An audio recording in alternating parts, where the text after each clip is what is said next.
welcome to this session of Reckoning, U.S. Presidents and Racial Inequality. I'm Robin von Seldeneck with the Woodrow Wilson Presidential Library. This series explores individual presidents' views and political policies toward minority populations.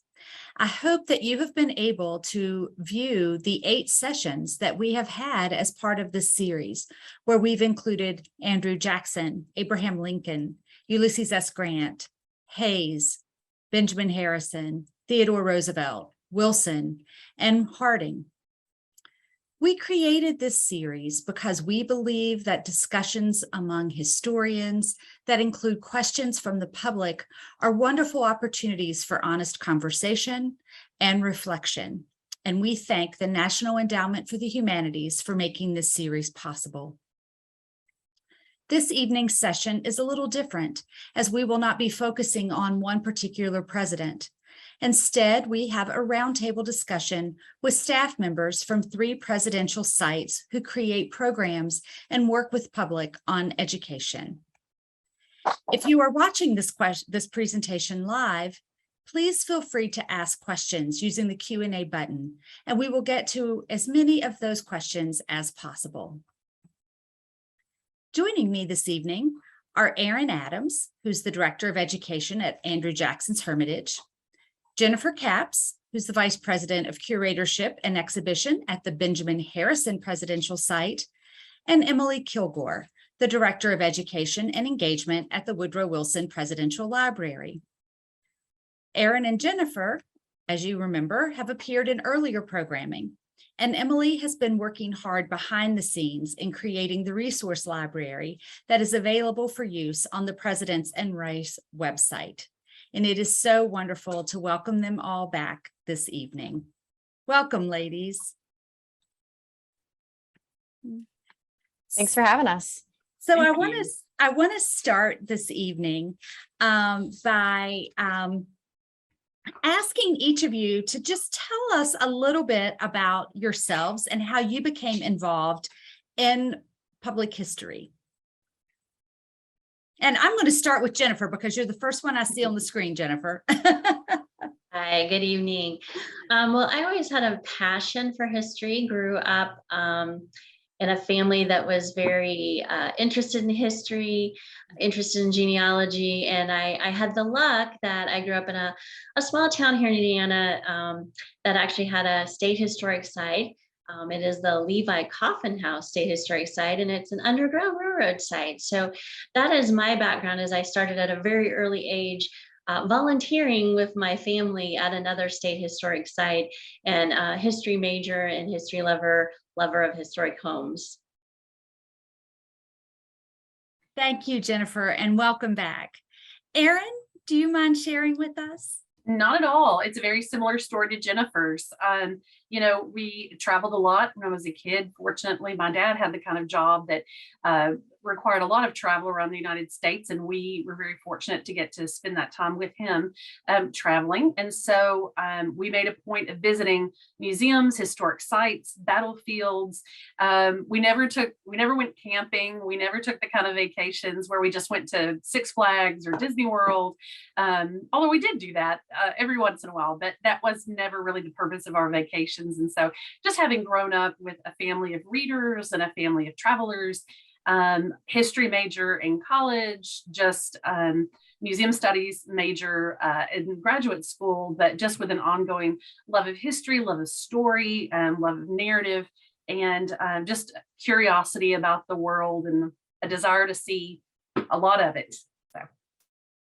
Great. Well, welcome back, Erin. Thank you. Emily, this is your first time on camera, but she has been working tirelessly behind the scenes throughout this entire series, and it's great to have you with us on camera this evening, Emily. Yeah, thank you for having me, and I hope you guys can hear me okay? Yeah. Okay, perfect. I have a very similar story to both Erin and Jennifer in that my very large family, I come from a military family background, so I have 3 brothers and no sisters. So we spent a lot of time traveling on vacations to museums because they were inexpensive ways for the whole family to go and kind of experience something new and different. I'm from the Tidewater region of Virginia. So my backyard essentially was Colonial Williamsburg and Jamestown, Yorktown. Both of which sites we went to only when we had to because they were so close. So it's something very normal for me. But we were in stone's throw distance to Washington, D.C. and going to the museums as a child. That was just something I always wanted to do. I'm actually only one of the 4 kids who actually went into the museum field despite all of us loving them. And I was one of those weird kids in middle school where I knew I wanted to work in a museum pretty early. And so I actually went to school for museum studies and public history. And at the time, it was a new sort of thought process, a new degree that you could essentially get. And I remember distinctly trying to explain to people what public history actually was.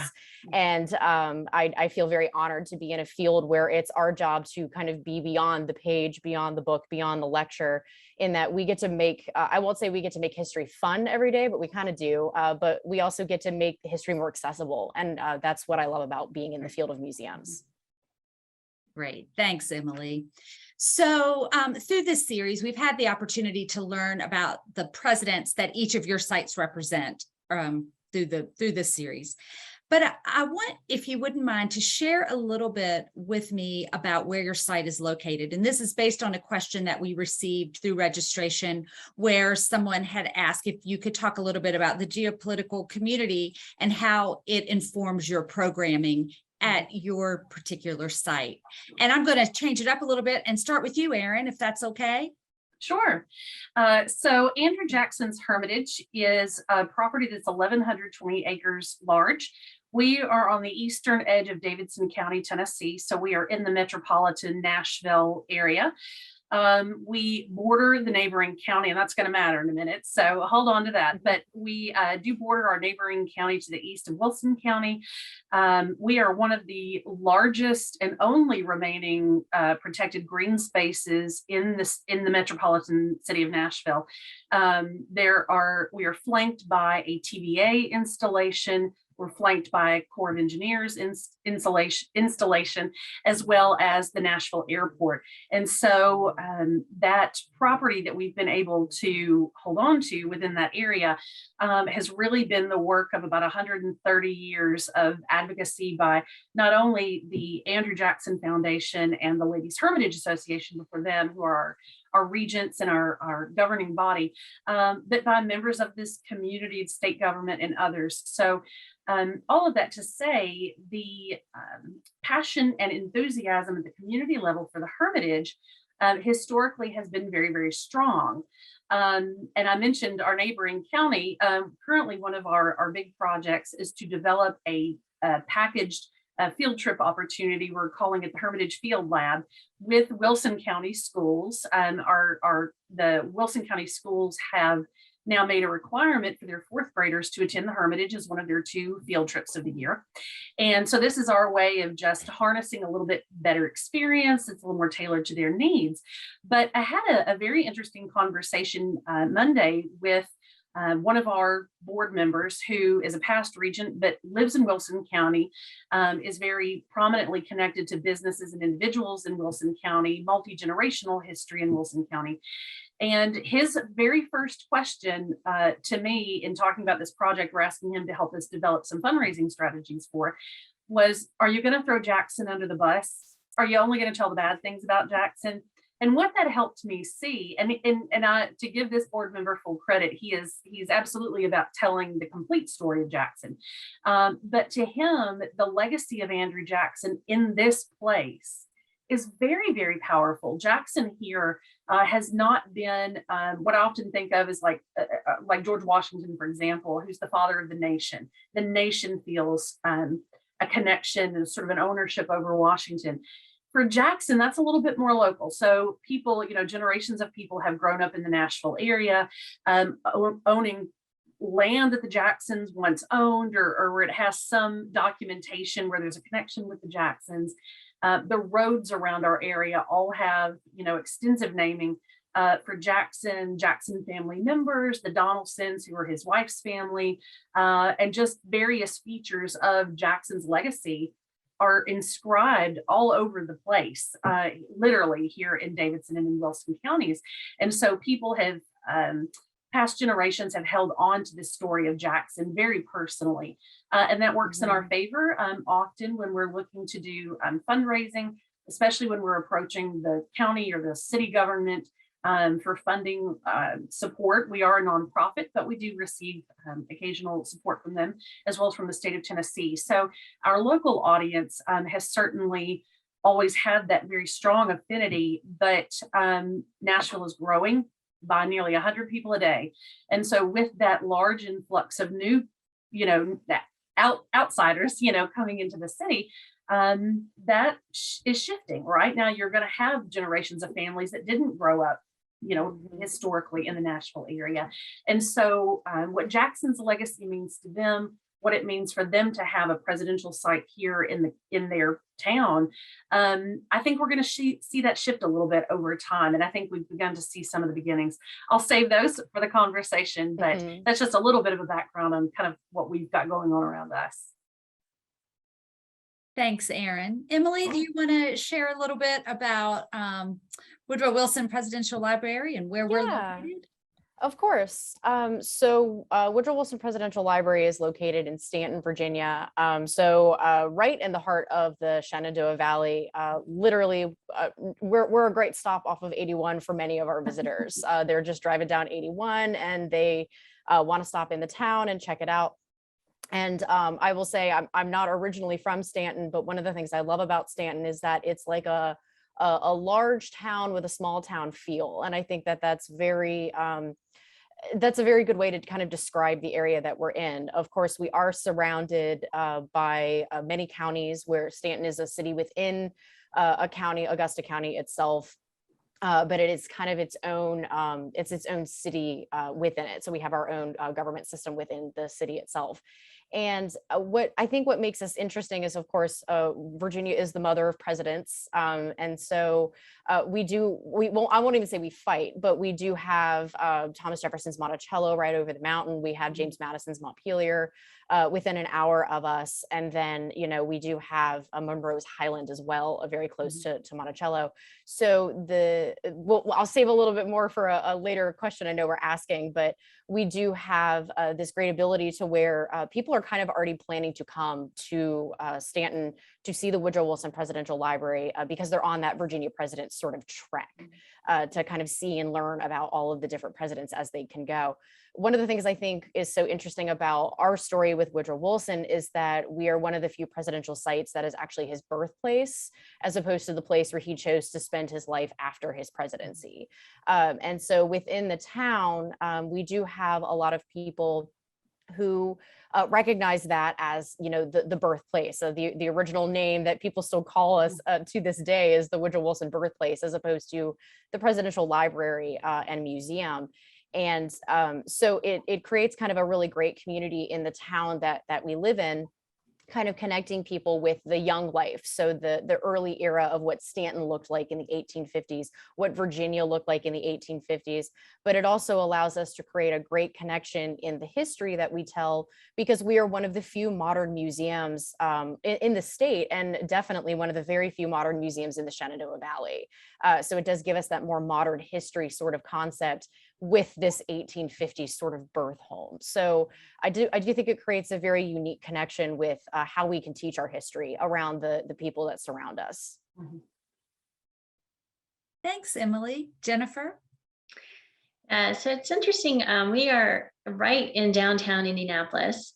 And as Indiana is often known as the crossroads of the nation, crossroads of Indiana for Indianapolis, we are very close to the interstate. Actually, the Harrison property, what we own today is right adjacent to the interstate. You have 65 and 70 crossing just to the south of us. So we are definitely, in a very metropolitan area. Indianapolis kind of claims, I'll say, the entire county for population, and it's just right around 1 million people or so. But then you do have kind of the donut area, the 465 around, and all those other surrounding counties and all those other cities that are very close and just kind of merge into Indianapolis as well. And so it's interesting. We are also in a designated historic neighborhood. which is the Old North Side, and there are several different historic neighborhoods in the city of Indianapolis. But even though the interstate came through the neighborhood, what was left kind of to the north of that is a historic neighborhood where the Harrison home is located. And that kind of adds a little bit of different dynamic as far as that goes as well, being in a designated historic neighborhood. For instance, one of the things we do is we actually have a walking tour that we have available here at the site that they can, look through the neighborhood and see, what other families were living in this area and learn a little bit about the architecture and the other houses here. And it's kind of interesting because I feel like we're a little different than Erin and the Hermitage, because actually probably about 50% of our visitation is national. We do get a lot of people right on the interstate. We're an easy hop on, hop off. So I think about 50% of our visitation is national, maybe about 30 within the state of Indiana, 30%, and maybe 20% local. However, having said that, our school visitation, of course, is mostly local, and largely mostly the township schools that kind of are in our area as well. So it's interesting, and there's been some dynamics and changes prior to 2020 and after 2020, which I know we'll get into a little bit more of that as well as we go along. But being in downtown, our site is not as large in some ways. The Harrisons had 2 city lots. We do have a little bit more property, but we have very close neighbors then as well, being right in the center of Indianapolis, basically. Wonderful. Well, you kind of, all of you kind of mentioned 2020. Let's hop right into that. I think unless you were living under a huge big rock, you know what 2020 was about. And I don't even really want to talk about it, but we need to. In addition to dealing with the pandemic and our whole country and world basically shutting down, there was a lot of widespread social unrest. Yeah. And I want to ask, did these issues inform your programming? And I'm following up on a question that was asked at registration. Were you already addressing these issues before, or did 2020 have something to do with how you're addressing the issues of race now? Emily, I'm going to start with you on this one. Sure. So I will say yes and yes. That's how I will start those answers. I think every museum educator everybody can feel the burn, of course, of 2020, but I actually would love to anecdotally start that. In 2020, we had a school group coming almost every single day planned in April of 2020. And we had to cancel all of them. And it's still to this day breaks my heart in the programming that we try to do. So I'll do that as a shout out for all the museum education departments that have had to deal with things like that.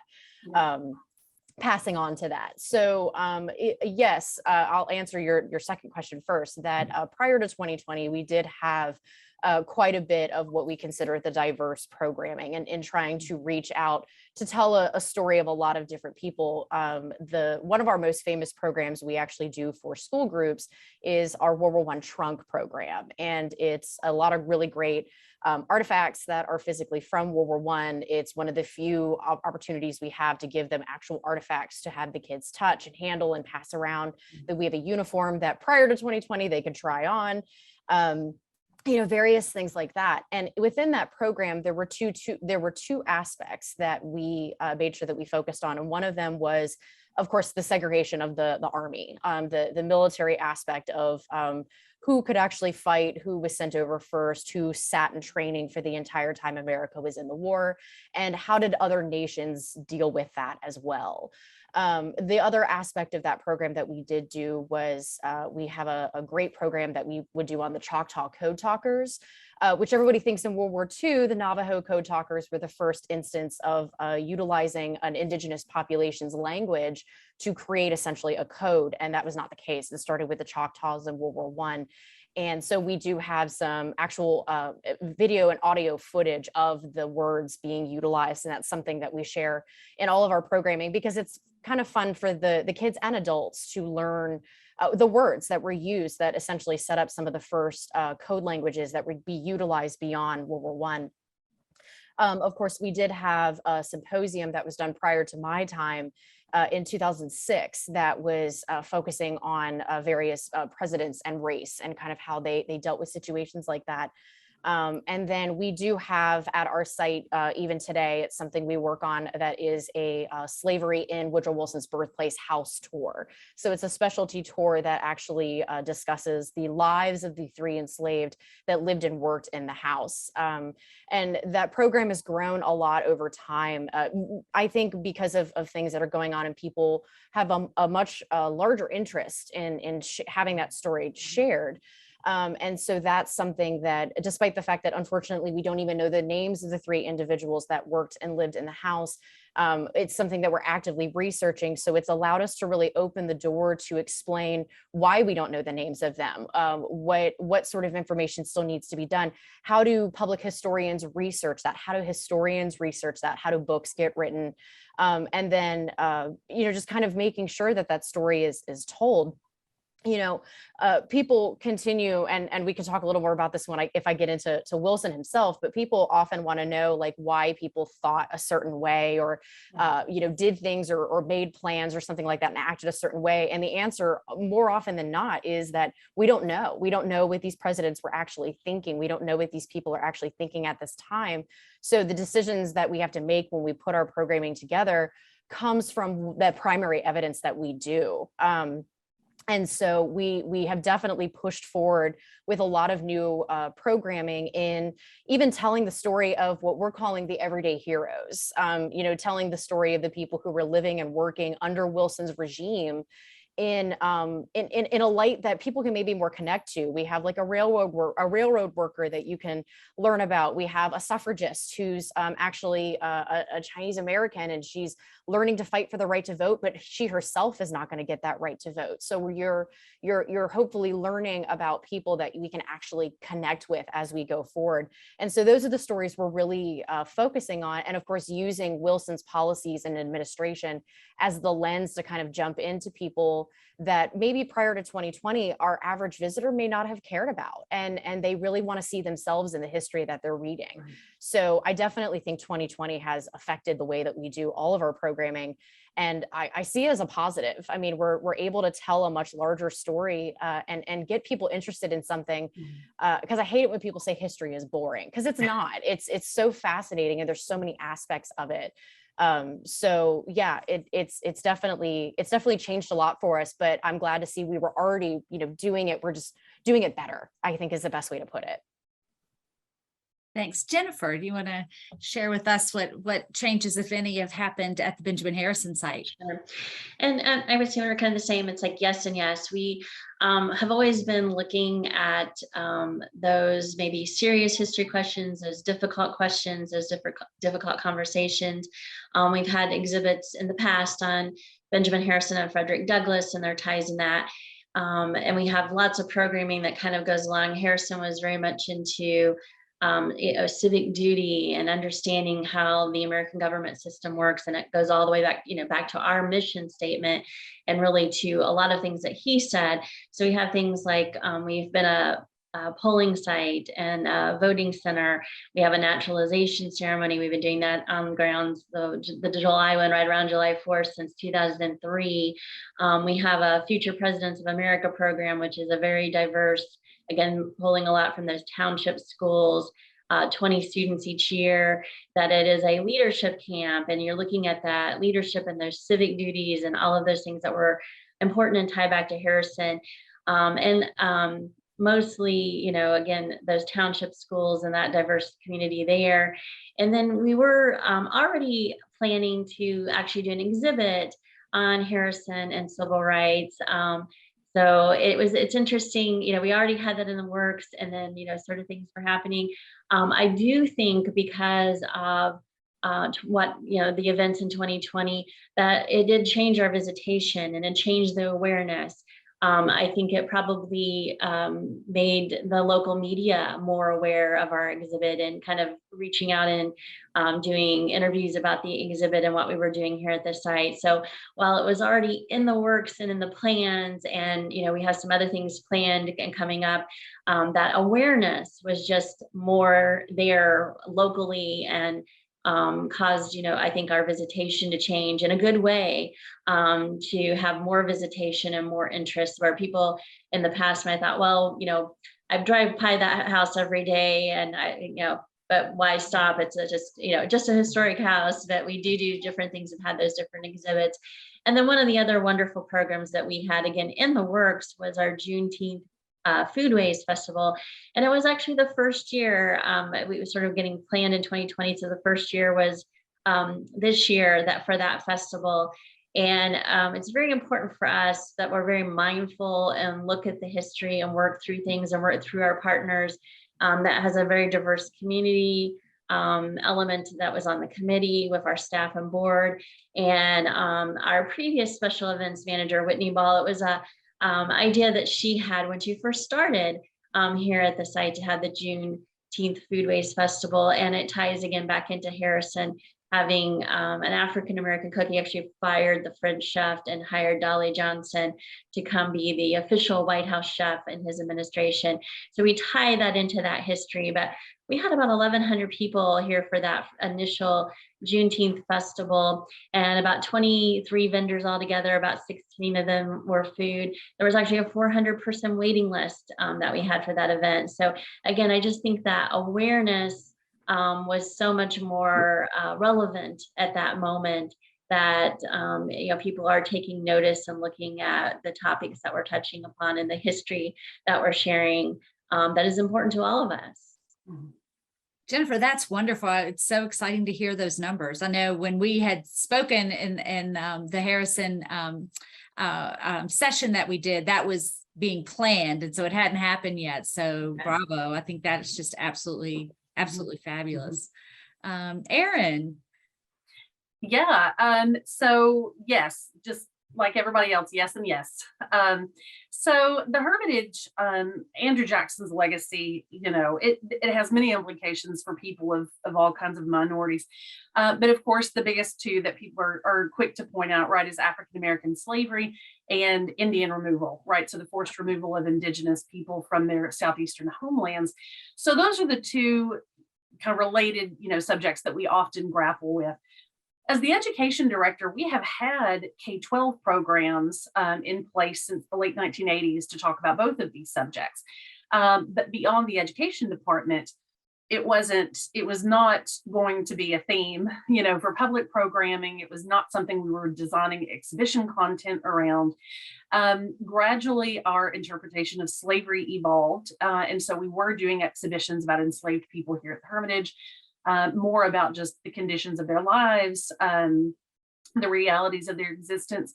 I hate to hear, Emily, that you only have, you only know of these people and you don't have their names, right? I have worked at sites like that, and at the Hermitage, we are definitely spoiled to have not only an incredibly comprehensive archaeological profile of the enslaved people here, but, the Jacksons were a nationally significant family. And so, people went to efforts to save their family documents and their business records and all of this. And so we have been able to plumb those resources, and really develop something. So going in, probably starting over the winter of 2017 into 2018, we had begun writing a walking tour. We were developing some specialty tour experiences. We did a VIP tour, and then we decided to turn our attention to about an hour and a half walking tour. We call it In Their Footsteps, but it was meant to look at plantation life from the perspective of the enslaved and try to put some context around Jackson's decision to engage in the practice of slavery. Because as I try to point out to most of our guests, you come to the Hermitage today and you see this abundant wealth and this, prestige, and Jackson inherited none of that, right? He has to make very conscientious decisions about what he's going to pursue and how it is going to get him there. So the ownership of people, absolutely an intentional choice on Jackson's part. And Jackson being having such an incredible gift of strategy, you can really watch that process happen. And you can kind of track the decisions that Jackson is making accordingly and why he's doing it. So we had started developing this walking tour. We gave the first tour the weekend that we all went into quarantine. So I think like the Saturday was like March 14th, in preparation for all of our commemoration events around Jackson's birthday, which is March 15th. And then by the 17th, we were all in quarantine.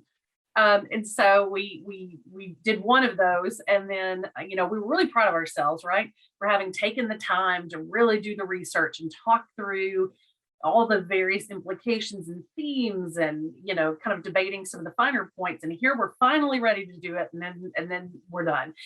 So we didn't actually start offering the tour on a regular basis until October of 2020. So we had a lot of delays there for a project that we were really interested in rolling out. So that was the biggest single change in programming related to the pandemic.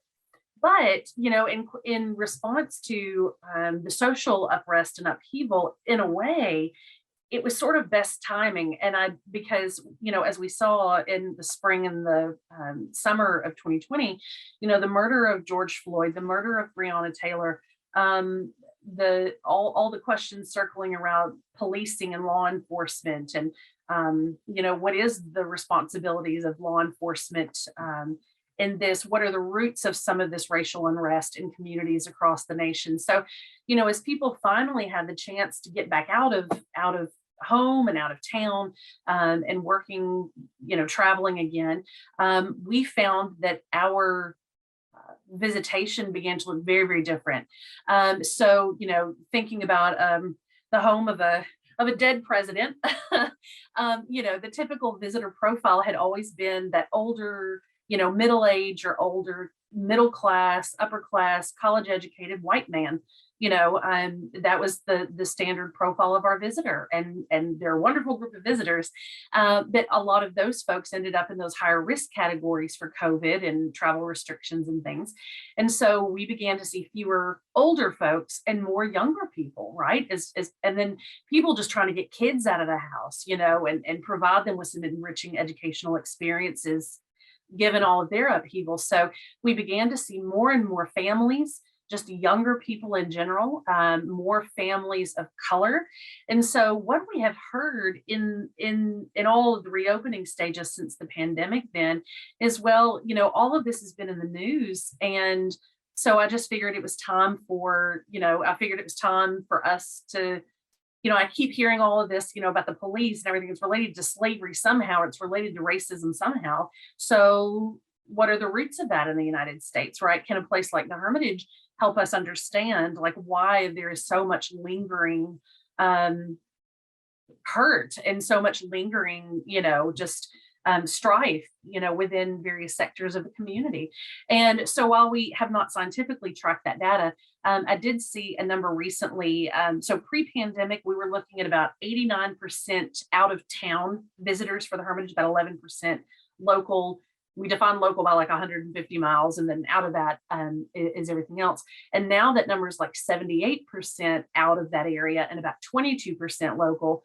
And then we haven't further mined that in terms of like percentages based on various demographics. But observationally, we can all certainly tell that there's been a change in our visitation, and those in their footsteps tours have been sellout tours almost every time. And it's never the audience you think it's going to be, right? It's always a change in the audience. So it's really given us an opportunity to try some really, really new things.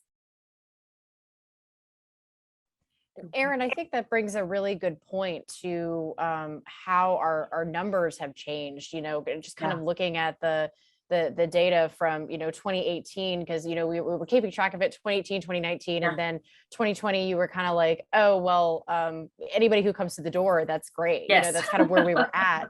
Yes. But you bring a really interesting point in that we do have that same sort of demographic prior to 2020.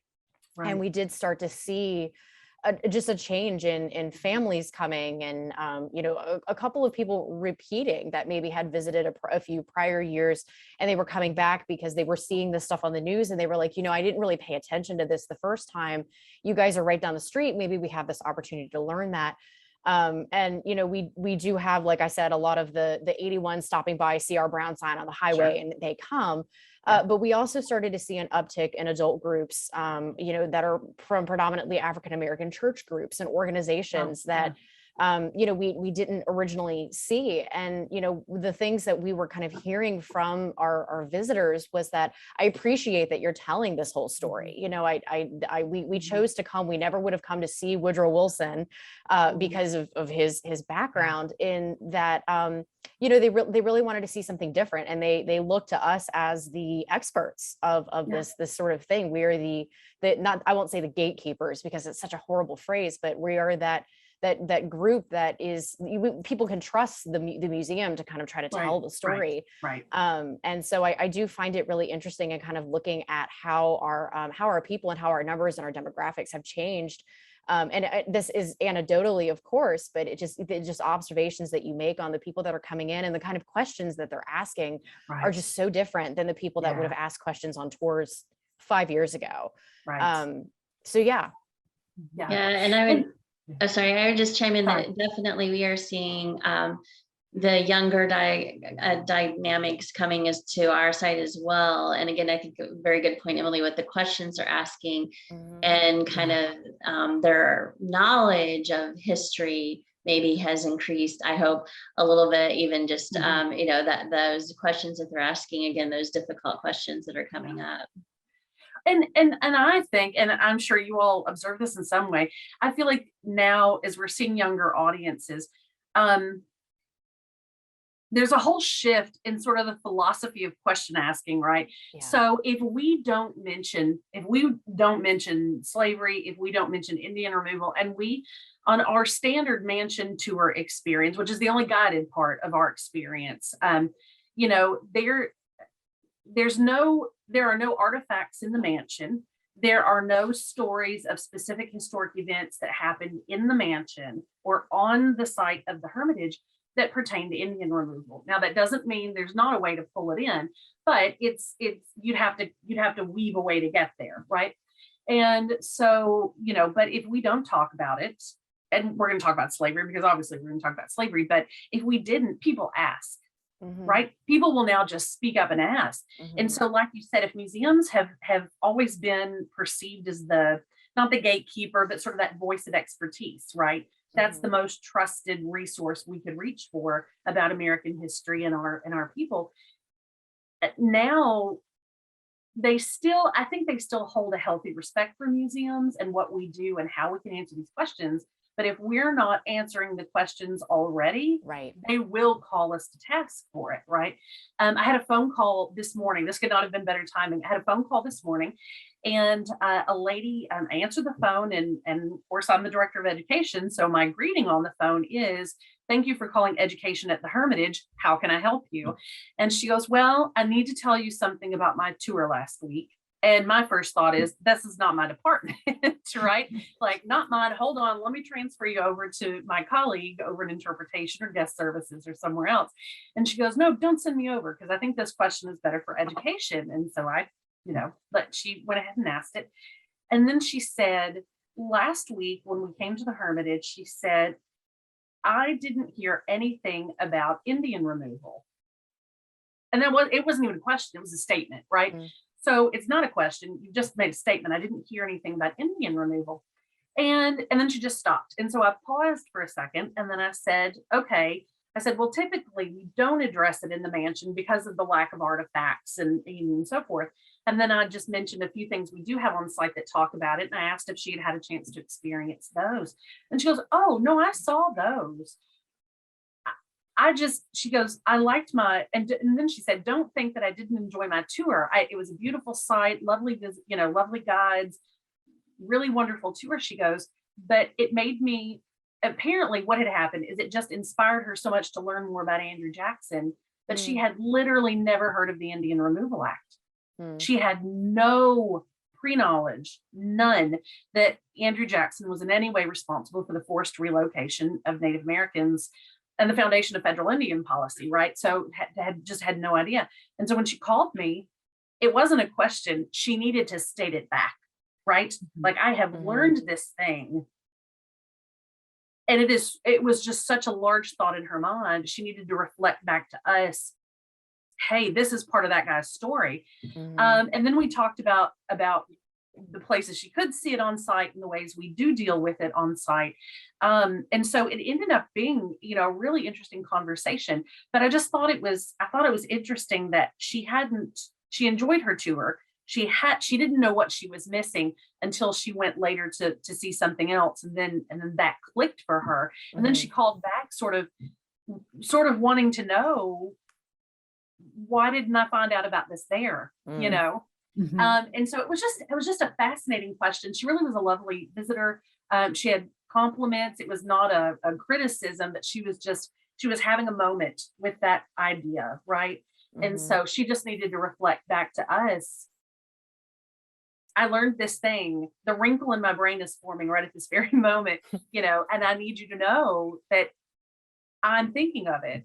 And so it reminded me of what we often experience with school-age children, right, who are hearing some of these stories about slavery, about Indian removal and others for the very first time. So those very first times don't happen when you're in fourth grade. Right. It happens when you're in your 60s, right? So it was a neat conversation. That's exactly right. And I think that as museum professionals and public historians, sometimes we're working with material and we just assume everyone knows this. And it's exciting to hear you tell that story, because this is what we do. And that's why we do this job. And to hear that she called to share that information, how she changed that's just, it's thrilling to know that we're still reaching people. I do want to, we've had a couple of really great questions. And so I want to pivot and ask these two very wonderful questions. And the first one that I was asked is, what is the most significant myth regarding race that you regularly address with your visitors on your site?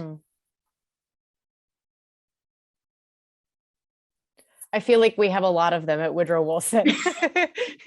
I do. And I don't know if it's necessarily a myth so much, is that that people come in and they think they know everything about Woodrow Wilson, in that they know that he is connected to the League of Nations. They know that he wrote the 14 points, and that he was a president during World War I. And that's kind of what we have people that come in. And because Woodrow Wilson has a very complicated history, I think that there's a lot that we kind of have to help people fish through on a daily basis in their trip, including situations like when people come to our site, they think of Woodrow Wilson as the president during World War I. They think of him as a modern man. And so when they do go on the house tour with us and they learn about Woodrow Wilson was born into a house with 3 enslaved individuals, it throws them because they have just associated Woodrow Wilson as this modern president, this modern man. And they forget that he is a man that was born before the Civil War. He lived in the South during the Civil War. His father was a chaplain for the Confederate Army. And that I know we spoke a little bit in our particular Wilson series about Woodrow Wilson's father and his sermon, specifically utilizing the Bible to justify the rights for slavery.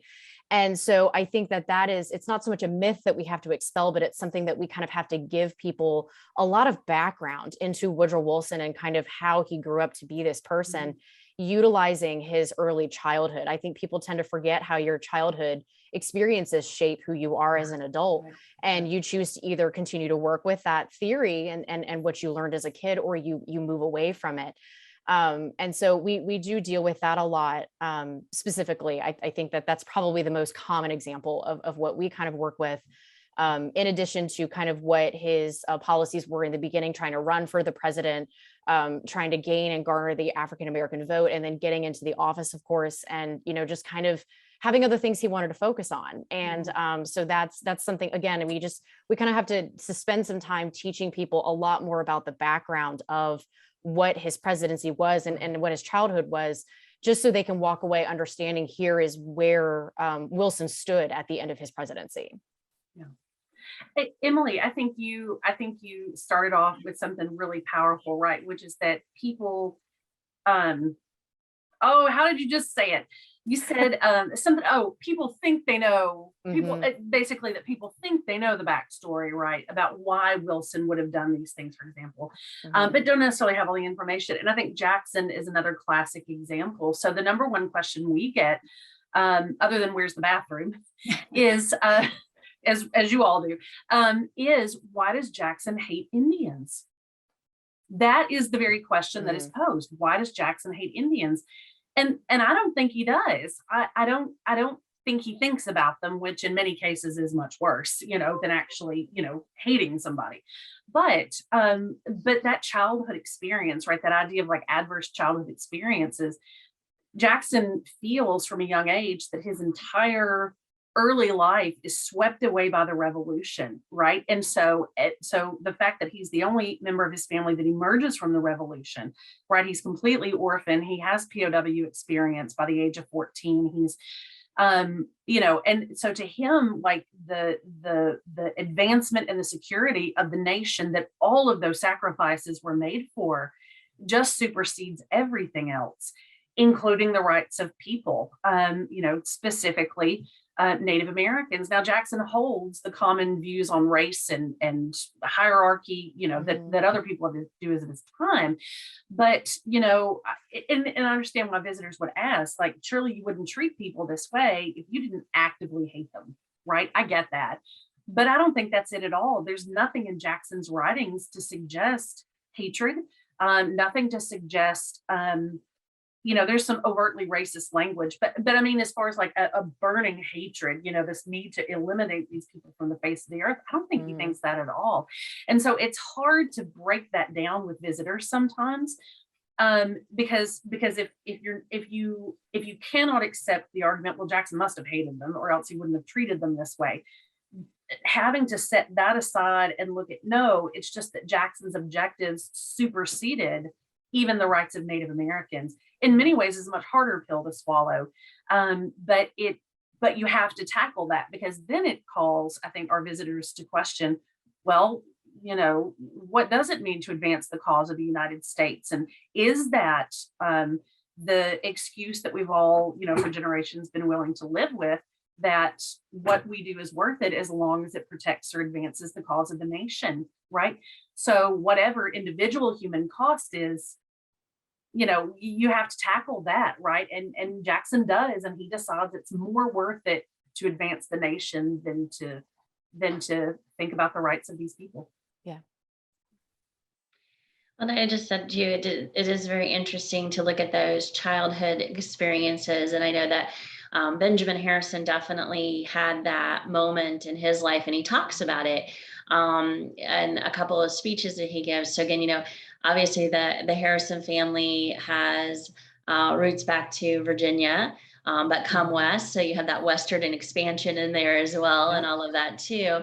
But Benjamin Harrison, again, as a very young gentleman, had an experience with a person seeking freedom, an escaping slave in the Ohio area, that made a huge impact on him. And of course, I think, he's a couple generations removed as the family has moved west and is more exposed to those abolitionist thoughts and those abolitionist tendencies in Ohio at that time, right. And is definitely making his own decisions, his own opinions, not, questioning, maybe what the family has done in the past, but, seeing how things could be different and a different perspective at that time.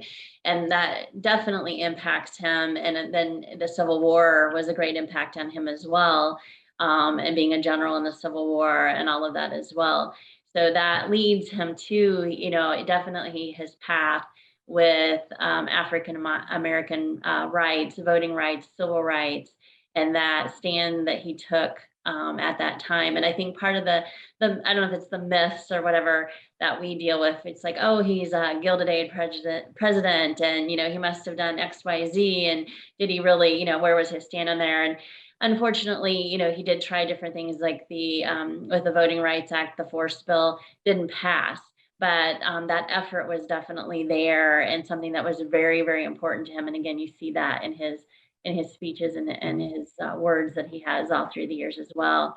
But then you have the other side kind of that Western expansion is still going on during his administration as well. And well, I don't think he was very happy with some of the things that happened, immigration issues and Western expansion issues. Again, there's always that, could there have been more done at that time or not? What was the best effort that he was putting forth at that time? Thank you. And I'm going to go to another question that just came in, and that is comment. This has been a great series. Thank you very much. To build off what was said, can you expand on examples of different questions that are now being asked while your visitors are on site? Going off of what Erin had shared with the comment on the phone call that she got today, do you see a lot of particular questions? Are there anything in general, or are they just kind of across the board? Well, as I mentioned, our number one question is still, why does Jackson hate Indians? Our number two question is, why does Jackson hate Indians? When it comes to the Footsteps tour, or In Their Footsteps tour, one of the themes that we tried to weave in were themes of agency for enslaved people, or opportunities where they might have had agency to affect some change, but because of the various risks, in place, they didn't take them. For example, we tell the story of Betty, who was the enslaved cook. She goes to with the Jacksons to Florida in the 1820s.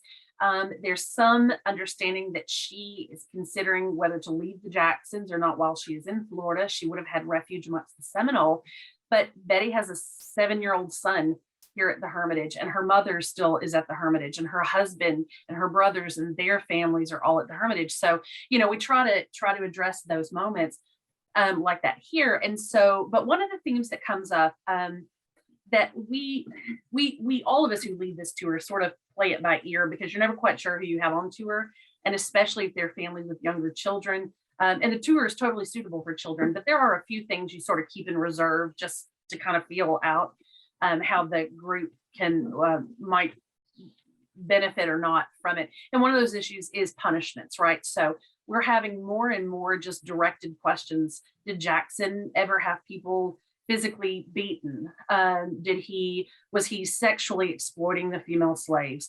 Did anybody ever die as a result of their punishments, here at the Hermitage? And so they're just getting more pointed with some of those questions. So, no longer do you just, you used to have people who would kind of come up to you and just say, like, that story about Thomas Jefferson and what's her name? Did Jackson ever do that? Did Jackson have a Sally Hemings? Those kinds of things. They might have sort of, kind of pulled you to the side and asked, but now it's just right out. That people don't hold back in a way that they might once have, I think. And so I in many ways, I applaud just that directness. This is what you want to know. It's a valid question. It's a valid thread of discussion. Let's open it up. Mm-hmm. Mm-hmm. Mm-hmm. I think for us, and I'm happy to say that we've gotten away from the question of, was Edith the first female president, because that's a very common question for us, and we could do an entire series on first ladies and kind of with our roles. But speaking to kind of what Erin was saying, we do get the question, was Woodrow Wilson a racist? And it is something that we do deal with. And, our answer to that is focusing on the primary sources we have in the collection that demonstrate what sort of policies he had. We're really big, I think, in all of education and all of museums, is this idea of, if we've got a primary source that can answer that question for us, we're going to use it. We're not going to have our staff give their opinion on yes or no, or was Woodrow Wilson a horrible man? Like, we don't get into that. Our goal is to teach the person based on our primary sources. And so we can go in and answer those questions with pointing out what sort of things were happening. What did Woodrow Wilson do in to make the lives harder of all Black and brown people. What did he do for the or lack of doing for the Indigenous people? Why did he run on this idea of running for president and trying to get the African American vote, and then getting into office and just ignoring it, to the point where when he was called out on it, he kicked the person out of the office that called him out on it. So you have those instances and those situations where if the source is there for us to be able to tell it, which, I mean, our collection is vast and expansive, not just with what we have in ours, but utilizing like the Library of Congress and what's in other locations to be able to help us tell that story. And I think that when we think about those questions that we get that are what we call the hard questions, the difficult subjects, is making sure that, the story is there. I mean, the story is always written in a letter, in a diary, in a document that's going to help us to be able to tell that and expand on that, because it's not our job to run a campaign for the president. It's our job to tell the story of the person who ran as this president. And I think that's our goal as presidential sites, as presidential libraries, to focus on that. The other big question that we get, and you would never have thought it would be a big question, is why did Woodrow Wilson not do more during the pandemic of 1918? And so that's been a really interesting civics lesson for us, getting away from the race topics and dealing with the people that surrounded, in teaching people how the role of the president has changed. And that's a really fun one, especially like for kids, but even for adults. You were talking, Erin, earlier about, you're never too old to have what I like to call the aha moment, is that idea of being able to, show people that in 1918, the president wasn't expected to do what the president may be expected to do today. The concept, while Wilson did, have quite a few press conferences in his time, the media wasn't involved in the way that the president is today. And so the way that people across the country were hearing these stories, hearing about what's going on, has changed immensely. So we do spend a lot of time, answering these questions by also putting things into context. What is going on in the world around when our president is president, when we're focusing on him? And I think that is, at the end of the day, that's, we're really big on relevancy. What happened during Woodrow Wilson's time that is relevant to today? And I love to argue with people on a daily basis that you turn on the news and something that relates to Woodrow Wilson is on the news literally right now, positive and negative, unfortunately. And so we do spend a lot of time trying to put into context and teaching people that understanding of what civics is like then versus now. I think that historical context is definitely very, very important in looking at, how we see things today versus how they would have seen things at that time. And I totally agree, with all of the documentation. I mean, it's very important to us. We're very diligent in looking at that historical primary sources to tie in our programming, our education elements, all of that. And I love that you mentioned, like the Library of Congress, they've just published all of Benjamin Harrison's papers. So we're sifting through those more because, that it makes it easier these days to be able to do that online, but you're still sort of sifting through to find those little tidbits about those different subject matters that are important and relevant today. So again, just that historical context is super important and, number one, and kind of how we're looking at things and how we share that story of Benjamin Harrison and his time. Jennifer, I love that you just mentioned the Library of Congress, because we have a comment here from someone who I happen to know works at the Library of Congress, and she had written this a little bit ago, and we were just a few minutes ago. And she says, it's kind of neat when your work not only engages visitors, but encourages them to dig deeper and learn more. And I think you should be thrilled that your tours are engaging with students. So thank you so much. And thank you for the work you're doing at the Library of Congress. So we have gotten a variation of one theme in a question. We've gotten it a couple of different ways. And I think that's a very important question. And I want to ask if you've had any pushback on the timely and honest effort to confront what is now the hyper-politicized topic of talking about racism, whether it's the misapplication of the word critical race theory. Do you have pushback? Do you think it's going to influence the way you share stories and tell these truths with the public? Yeah. I don't mind starting, if you don't mind. One tangle that we've had in Tennessee lately is at the state.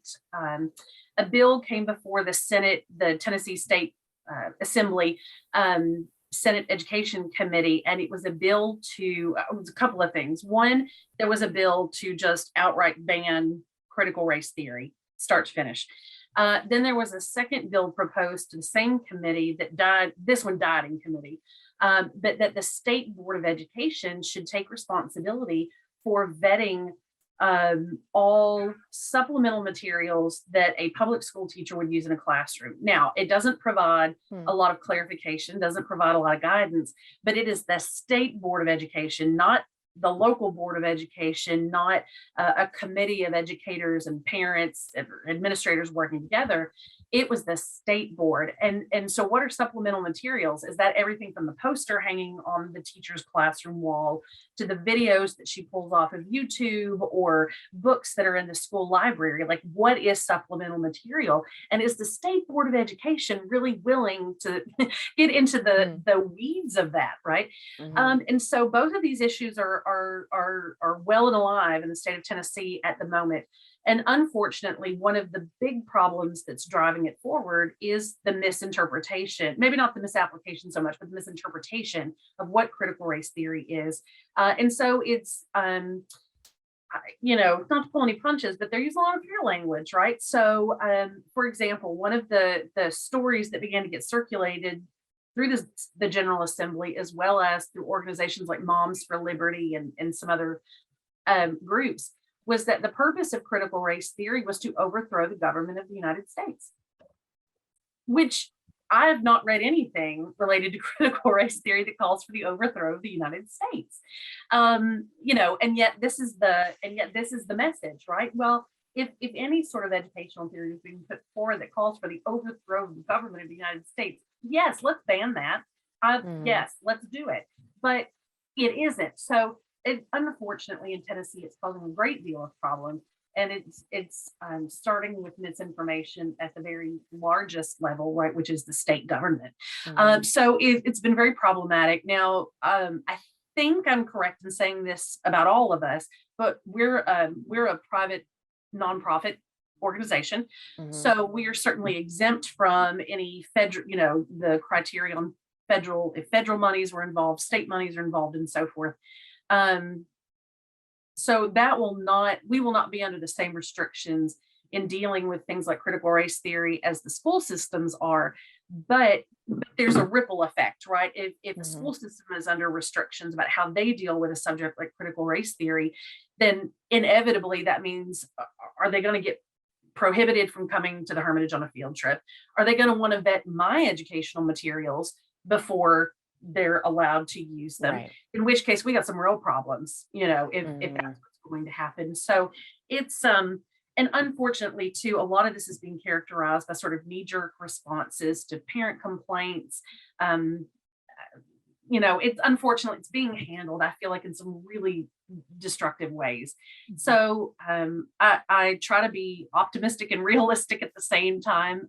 So I hope this will clear, and I hope eventually cooler heads and just the willingness to do the research and really grapple with the subject and come to understand it will prevail. Do you have any pushback from visitors, Erin, or anyone? And a little bit, just on what you're presenting, you know. We do occasionally, right? I had an email once from a visitor from Seattle, and she just went on at some length about how we should never hire staff. Why would we hire staff who clearly have anti-American ideologies?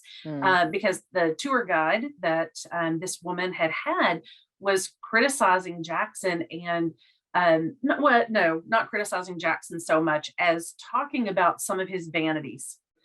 Jackson's got a few, right? And so, she was talking about some of the vanities that go into the house that are evident in the house.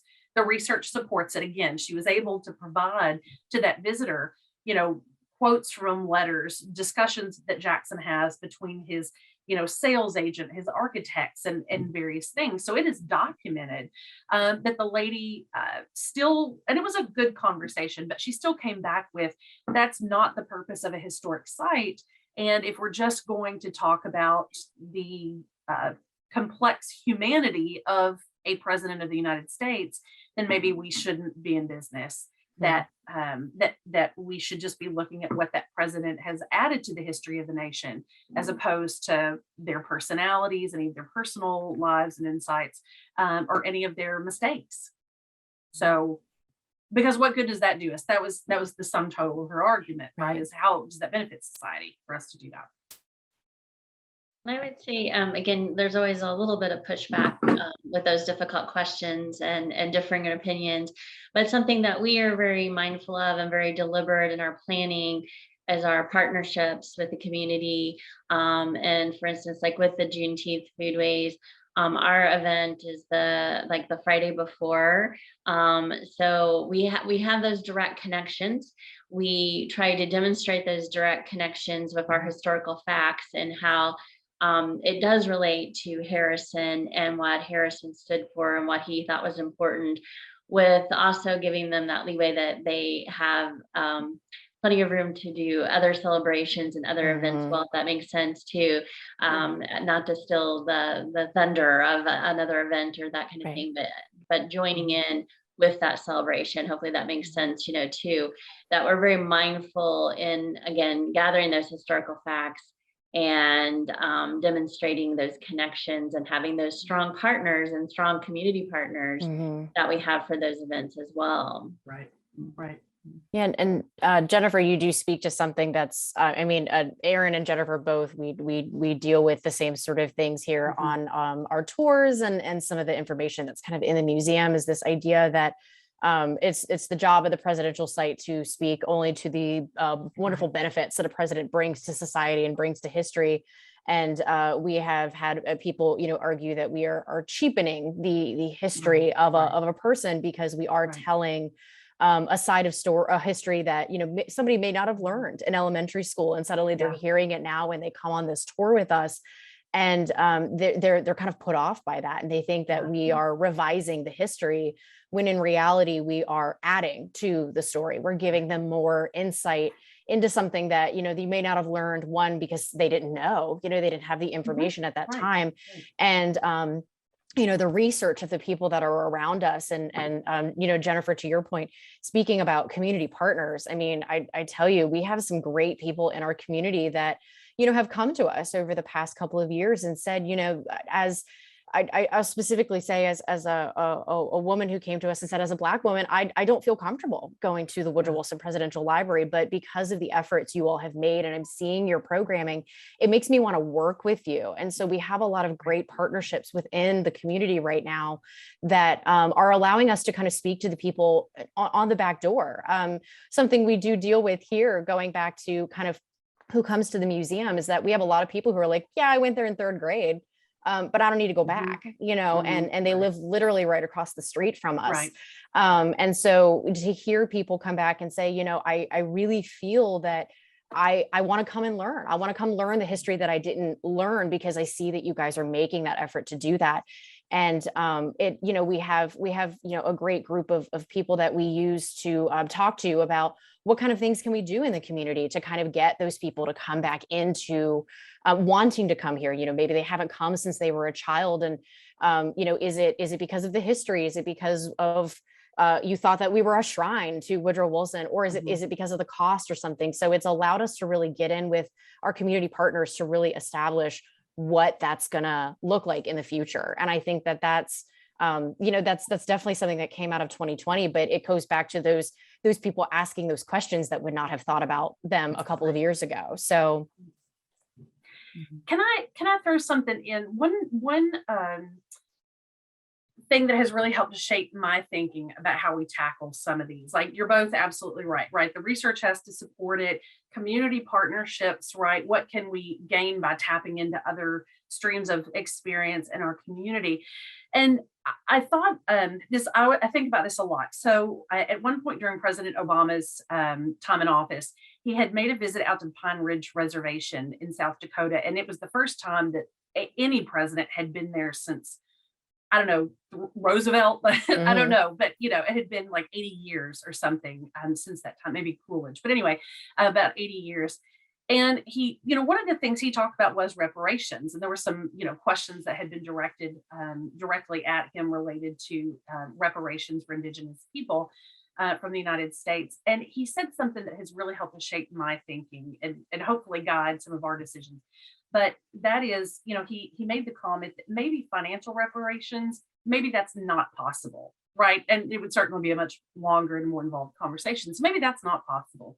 But what is always possible are what he called moral reparations, right? So maybe we can't provide money for these Indigenous people and pay them a fair market value for what was taken. And, that would take a lot more. But what anybody can do are what he called moral reparations, right? Which is to tell the story. It's a way of not undercutting the past, but of better serving the people that were negatively impacted in the past. Right. So I think about that a lot when we're planning things here. That's been that's really helped shape my focus on some of these issues. That's a great point there that you made, Erin. I just looked down at the time. I can't believe it. Where did the time go? What's happening? There are tons of questions that we need to ask, and we're not going to get to everyone tonight. I cannot. This has just been a wonderful conversation. I do have one question that I had planned on finishing with, and I'm going to go ahead and do that. What do you do when you have visitors who seem closed-minded or unwilling to learn about the tough truths of history? And I'm going to add, because someone else asked a question that I'm going to tap into this. Do you use secondary sources when you're talking with them? Because we've talked about primary sources. What if a visitor is asking you your opinion? So I'm wrapping all of that up. On your mark, get set, go. Well, I can start off with that one a little bit too. It's hard if they ask your personal opinion. We definitely, I'll say, not, as a nonprofit, non-political, don't want to take sides. We just want to present the facts and the history. I know some visitors can, press you for that as well, but and we do have secondary resources as well. So actually, for instance, for the exhibit that we just have on Benjamin Harrison and civil rights, there were a couple of wonderful secondary sources that talk about Harrison and race that we have copies out. So I think that's, again, a good tool for our docents. We have some handouts. If we don't have handouts, we have actually we have a QR code. And I know, Emily, you're doing resources with this sessions as well. So we have a QR code in the exhibit that, we only have, 3 different ones that we've printed out as handouts. We have some of them on other screens or displays or little excerpts from them, but they can scan that QR code and go to our website and find all of those resources. So that is definitely a tool that we try to give to them as well, that if someone is questioning these or I'm like, here, you can read more about this particular subject, and whether it's the primary sources from Benjamin Harrison or those secondary sources that have been written later about that particular topic as well. So I think that is very important. And the exhibit space, in our instance, you have the historic house and both Emily and Erin too, but we have these a couple of spaces that are changing exhibit spaces. So that is an area where we can have kind of some of these interactive kind of displays. We can have these handouts. You can have the QR code, direct them to our website. So there are those moments that the docents can kind of introduce those items to them that maybe aren't, part of like the other part of the historic house tour exactly, but are in those areas as well. So that certainly has been something that has been very helpful for us. Yeah, I think museum people, I think all people who study history are passionate, but I do think that museum people tend to be a certain level of passionate that sometimes we do let our passions get in the way of making sure that we meet people where they are. And that's something I think we consistently but consistently consider as we do our house tours, as we have people coming through in the museum that may have a question that we may not know the answer to. And I think that that's something as museum educators we think about a lot, is that it's okay to say you don't know the answer. Right. It's okay if we can't answer everybody's questions. It's okay if we can't answer everybody's questions tonight. Sometimes, it requires a little more thought, a little more research, and that's where our staff are very well trained in providing either the primary sources or, directing people to the museum shop where we have great books on a particular subject, or at least saying, well, let me get your question, let me get your information, and let me see if I can find somebody who has that answer for you. Because we do have people at our museum that come from varying backgrounds, and, they may have an answer to something that, that guide on that particular tour doesn't. And we have seen people get angry that we can't answer their question for them, but it goes down to a matter of, well, why don't we look this up together? How about why don't you tell me what you have found? Let's take time after the tour to discuss what you have found, and let's see if we can figure out the answer together. And I think that's just what it really comes down to at the end, is just trying to meet people where they are, but also having people leave with an understanding that there might be more to the story than what they thought when they came in. Right. And I think that that's really important. Sometimes we win in that, in the museum field. Sometimes we win with somebody walks out of the door and has a very good understanding that they may not have had in the beginning. And then sometimes you can't change people's minds, unfortunately. Yeah.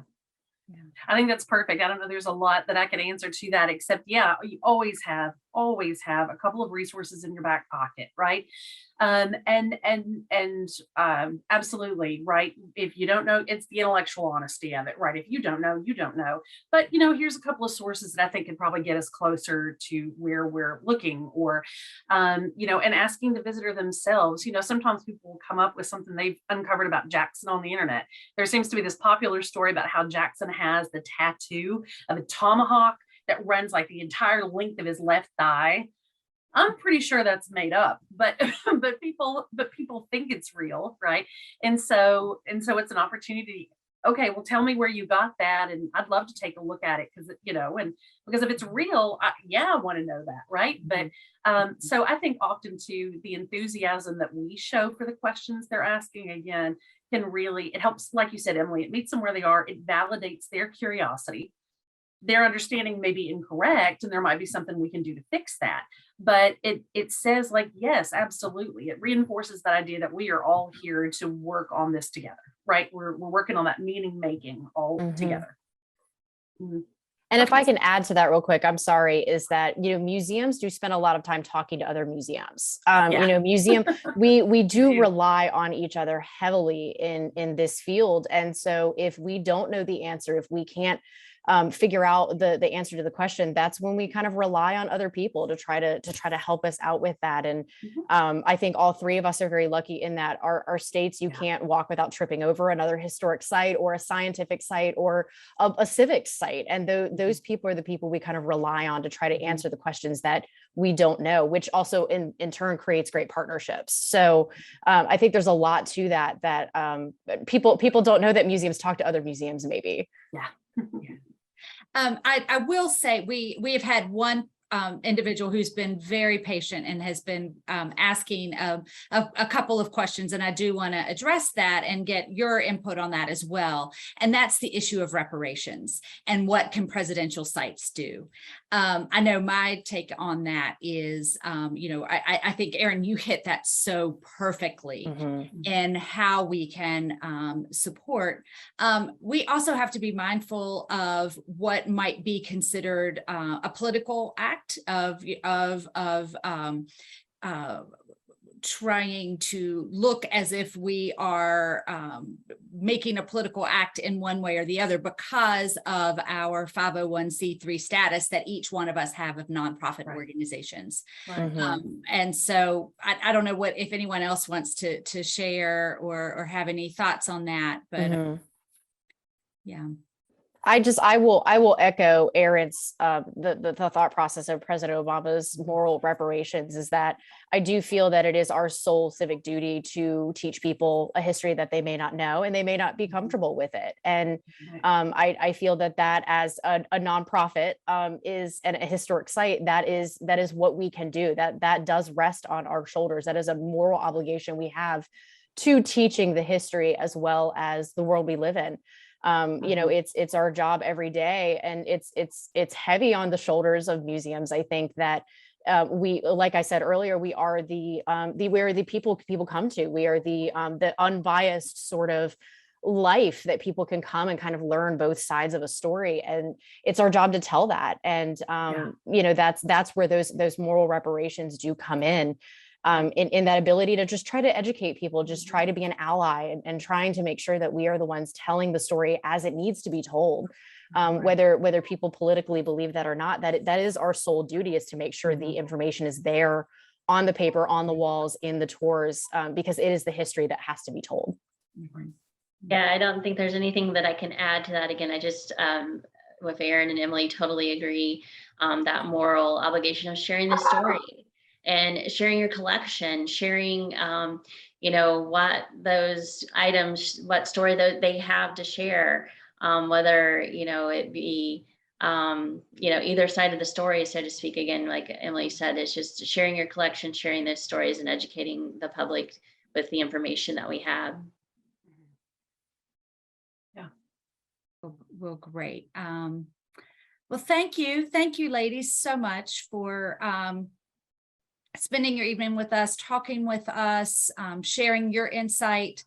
It cannot be said enough, and we talk about this often, those of us in the museum professionals, in the museum profession, about as we see society, there's such a breakdown in trust and understanding, and who is a resource that you can turn to.